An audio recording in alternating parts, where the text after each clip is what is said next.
ఇది ప్రేమకు, ఆప్యాయతకు, అనురాగానికి నిలయమైన కుటుంబం. 26వ అధ్యాయం 10వ వచనం, ఆదికాండం. వినటానికి కొంచెం ఇబ్బందిగా ఉన్నా తప్పేమి లేదు, బైబిల్లో రాయబడిన మాట. నాతో కలిసి. అక్కడ అతడు చాలా దినములు ఉండిన తర్వాత ఫిలిష్తీయుల రాజైన అబీమెలెకు కిటికీలో నుంచి చూసినప్పుడు ఇస్సాకు తన భార్య అయిన రెబెక్కాతో సరసమాడుట కనబడెను. అంటే ఎంత బాండేజ్ ఉందో చూడండి. అలాగని వీళ్ళు పడుచోళ్ళు కాదు సుమే. అప్పటికి యాకోబు ఏశావులు పుట్టారు.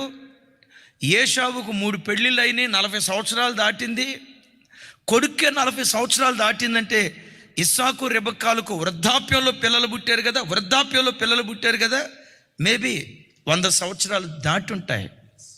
100 సంవత్సరాలు దాటిన వయసులో తన భార్యకు ఎంత ప్రేమను పంచుతున్నాడో, ఆ భార్య తన భర్తకు ఎంత ప్రేమను పంచుతుందో. క్రైస్తవ జనమ, నా తట్టు చూడండి. పరిశుద్ధ గ్రంథమైన బైబిల్ 66 పుస్తకాలను మిక్సీలో వేసి ఈ 66 పుస్తకాల సారాన్ని బయటికి తీస్తే వచ్చే సారం 2 అక్షరాల్లో నిక్షిప్తమై ఉంది. ఆ 2 అక్షరాలే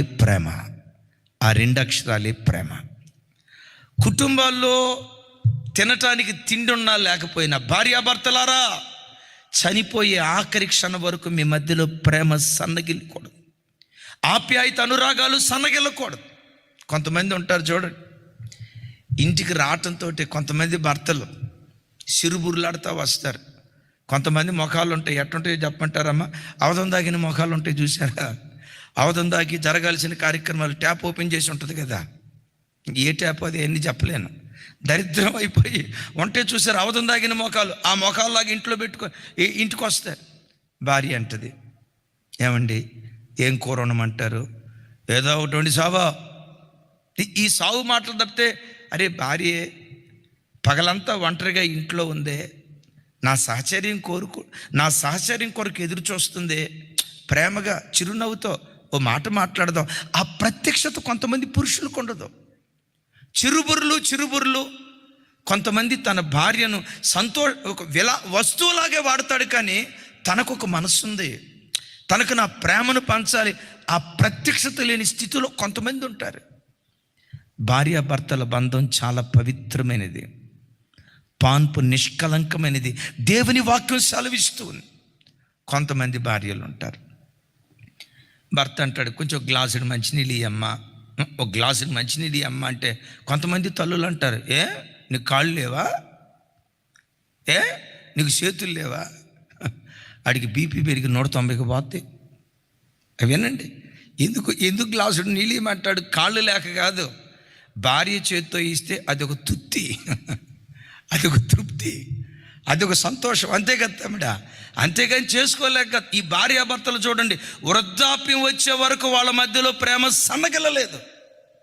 బిడ్డలారా, ఏది తరిగినా మన మధ్యలో అందం తరిగిపోవచ్చు, పర్వాలేదు.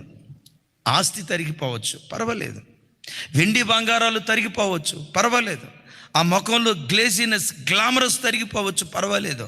మన కుటుంబాలు, తల్లిదండ్రుల పట్ల, పిల్లల పట్ల ప్రేమ ఎన్నడూ సన్నగిల్లకూడదు. ఎందుకో చెప్పమంటారా? గుండె పిండే మాట చెప్తా. భర్తను చూసినప్పుడల్లా, అమ్మ నా వైపు చూడండి రా, భార్యను చూసినప్పుడల్లా, ఇది పిరికితనంతో కాదు. వాక్యం అంటుంది, మనము నిన్నటి వారిమే, మన జీవం ఏ పాటిది? ఇంతలో కనపడి అంతలో మాయమైపోయే ఆవిరి లాంటిది. వాక్యం అంటుంది, వాక్యం మాట్లాడుతుంది. వైరాలో తల్లి గ్రూప్ ఎగ్జామ్ రాయటానికి వెళ్ళి 3-4 సంవత్సరాల వయసు కలిగిన చిన్న బిడ్డను వదిలిపెట్టి ఎగ్జామ్ రాసి తిరిగి వచ్చేటప్పుడు, అయ్యో నేను లేకుండా బిడ్డ ఎట్లా ఉందో, ఈ దినమంతా ఆ బిడ్డను ఎత్తుకొని ఒడిలో పెట్టుకుని ఆడించుకోవాలి అని తల్లి పరిగెత్తుకుంటా వస్తే వాకిటి దగ్గర తల్లిని చూసింది. బిడ్డ పరిగెత్తుకుంటూ మమ్మీ అని పరిగెత్తుకుంటూ వచ్చింది. ఆ బిడ్డను ఎత్తుకొని ముద్దు పెట్టుకునే లోపే తల్లి ఒడిలోనే ఆ పసికందు హార్ట్ స్ట్రోక్ వచ్చి చచ్చిపోయింది సార్. భర్తను చూసినప్పుడు తెల్లారిన తర్వాత ఈ భర్త అంటే పిరికితనం కాదు సుమే, మనం నిన్నటి వారిమే, ఒకే జీవితం. ఈ అన్న దూరం అయితే ఇంకెన్నడూ ఆ అన్నకు ప్రేమను పంచలే. ఈ చెల్లి దూరం అయితే ఇంకెన్నడూ ఆ చెల్లికి ప్రేమను పంచలే. ఈ అమ్మ దూరం అయితే, అమ్మ దూరం అయిన తర్వాత అమ్మ ఒకసారి కనపడు, నానా ఒకసారి కనపడని గుండె లవిసేలాగా ఏడ్చిన వాక్యం అంటుంది కదా, మన ప్రాణం నేల మీద ఒలికిపోయిన నీళ్ల వంటిది అని వాక్యం అంటుంది. అందుకనే బిడ్డలారా, చనిపోయిన తర్వాత గుండె లవిసేలాగా ఏడవటం కాదు, ఆ భర్తను చూసినప్పుడు పిరికితనం కాదు, అవిశ్వాసం కాదు, మిమ్మల్ని భయపెట్టే మాట కాదు. మనం నిన్నటి వారమే, రేపు ఈ భర్త ఉంటాడో ఉండడో, ఈ భార్య ఉంటుందో ఉండదో, ఏ క్షణంలో ఏం జరుగుతుందో తెలియదు. ఆ మనిషి బ్రతికున్న దినాల్లోనే, ఆ అన్న బ్రతికున్న దినాల్లోనే, ఆ చెల్లి బ్రతికున్న దినాల్లోనే, ఆ దైవజనుడు బ్రతికున్న దినాల్లోనే, ఆ దైవజనురాలు బ్రతికున్న దినాల్లోనే ఎంత ప్రేమను పంచగలవో అంత ప్రేమను పంచేవారిగా ఉండాలి. యేసయ్యకి మహిమ కలుగును గాక. ఎందుకు ప్రేమను పంచాలి?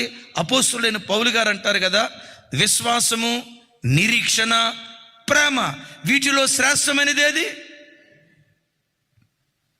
చాలా కుటుంబాల్లో ప్రేమ ఎట్లుంటుందంటే, సేవకుల్లోనైనా, సేవకొచ్చిన తొలిడి దినాల్లో సేవకుల పట్ల ఉండే గౌరవం వేరు.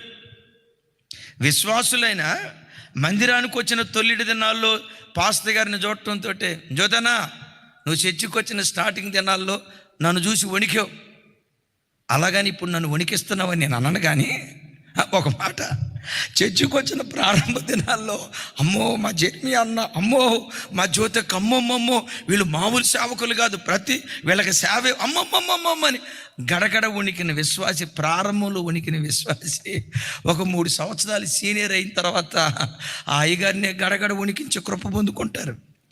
ఇంకొంతమంది కృప వెంబడి కృప పొందుకుంటారయ్యా. ఇది దీనిలో ఎందుకంటే తొలి ప్రేమను కోల్పోతున్నారు. అటు భార్యాభర్తల మధ్యలోనైనా, అన్నదమ్ముల మధ్యలోనైనా, సేవకుల మధ్యలోనైనా తొలి ప్రేమను కోల్పోతున్నారు.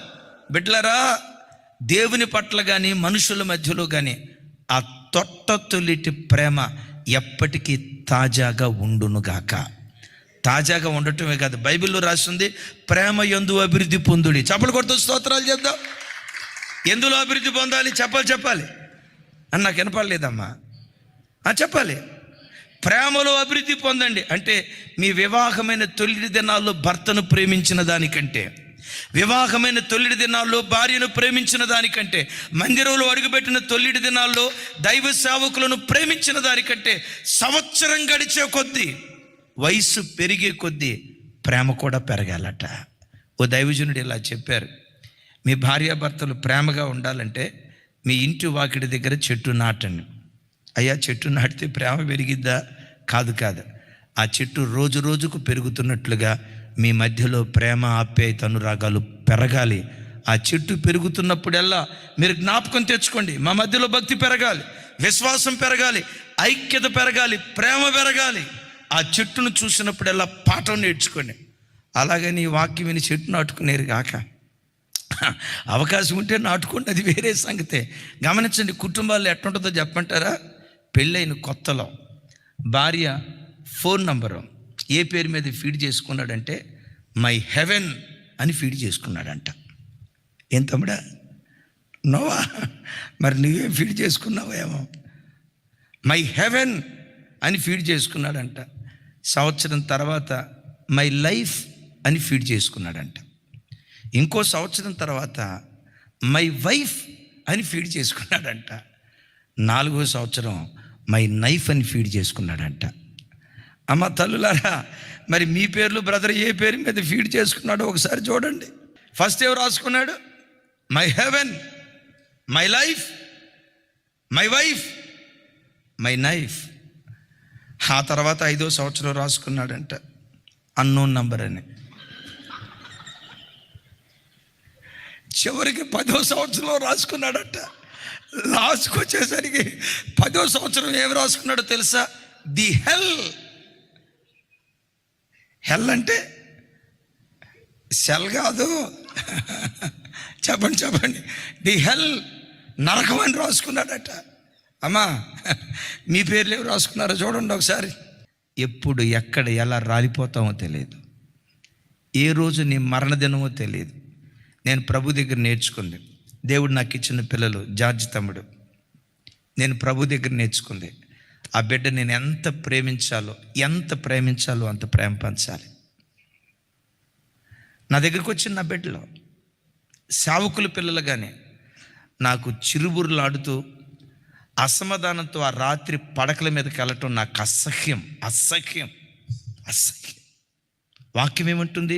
అపవాదికి చోటు ఇవ్వకుడి. ఒకవేళ కోపతాపాలు వస్తే సూర్యుడు అస్తమించే లోపే ఆ వ్యక్తితో మీరు సమాధాన పడాలి. అసమాధానంతో మీరు పడకల మీదకి వెళితే దుష్టుడైన సాతాను మీ సంసారంలో జొరబడి చిచ్చు పెడతాడు. జాగ్రత్త. లేఖనం సెలవిస్తున్న మాట, ఏ క్రైస్తవ కుటుంబం అపవాదికి చోటు ఇవ్వకూడదు. ఎప్పుడు చోటిచ్చిన వాళ్ళు ఏమవుతావు తెలుసా? అసమాధానంతో ముఖం గుండ్రాయిలా పెట్టుకొని, అవధం తాగిన ముఖంలాగా పెట్టుకొని సిరుబూరులాడుతా వారం రోజుల పాటు మీరు పలుక్కోకుండా ఉన్నారా, మీ ఇంట్లో దుష్టుడు జొరబడతాడు. 2-3 రోజులు మనస్మర్థతో ఉన్నారా, దుష్టుడు మీ ఇంట్లో జొరబడతాడు. సూర్యుడు అస్తమించే లోపే సేవకులతో సమాధాన పడాలి. సేవకురాలతో సమాధాన పడాలి. సూర్యుడు అస్తమించే లోపే విశ్వాసితో సమాధాన పడాలి. సూర్యుడు అస్తమించే లోపే భార్యాభర్తలు సమాధాన పడాలి. తల్లిదండ్రులతో పిల్లలు సమాధాన పడాలి. అసమాధానంతో పడకల మీదకి వెళ్ళారా, దుష్టుడు జొరబడతాడు. జాగ్రత్త. అయిలారా, మన కుటుంబాల్లో అపవిత్రాత్మ ప్రవేశించకూడదు. పరిశుద్ధాత్ముడు సంచరించాలి. ఆత్మదేవుడు సంచరించే గుడారాలుగా మన గుడారాలను దేవుడు ఆశీర్వదించునుగాక.